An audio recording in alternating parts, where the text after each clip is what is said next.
Alarmi Drejtorisë e Përgjithshme e Shërbimeve të Transportit Rrugor. Autoserviset jashtë ligjit po kthehen në rrezik për jetën në rrugë. Njoftimi i fundit i Drejtorisë e Përgjithshme e Shërbimeve të Transportit Rrugor nuk është thjesht një rikujtesë administrative për autoservise. Është një kamban alarmi për një sektor që prek drejt për drejt jetën e qytetarëve. Në një kohë kur numri i mjeteve në qarkullim është rritur ndjeshëm dhe rrugët janë gjithnjë më të mbingarkuara, çdo ndërhyrje pa sakt teknike mund të kthehet në rrezik real.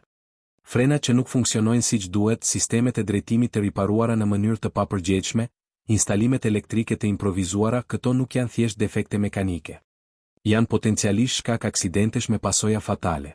Ligji numër 9573.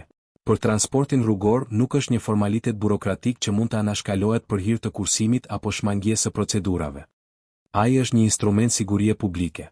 Kur një autoservis operon pa licencë të vlefshme, pa ambiente të përshtatshme, pa pajisje diagnostikuese dhe pa një drejtues teknik me dëshmi aftësie profesionale, ai nuk rrezikon vetëm gjob apo pezullim.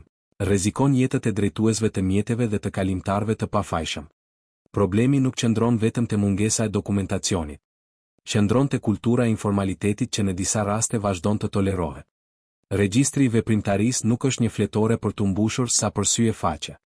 Ai është provë përgjegjësie. Çdo ndërhyrje e paregjistruar është një hap më pranë mungesës së transparencës dhe, në rast incidenti, një murheshtje që vështirëson zbardhjen e përgjegjësive. Thirrja e autoriteteve duhet lexuar si paralajmërim serioz. Kontrollet do të jenë më të rrepta dhe masat administrative do të aplikohen pa tolerancë. Por përtej frikës nga gjobat apo heqja e licencës, duhet të ekzistojë një ndërgjegjësim më i thellë profesional dhe etik. Autoserviset janë hallk kyçe në zinxhirin e sigurisë rrugore.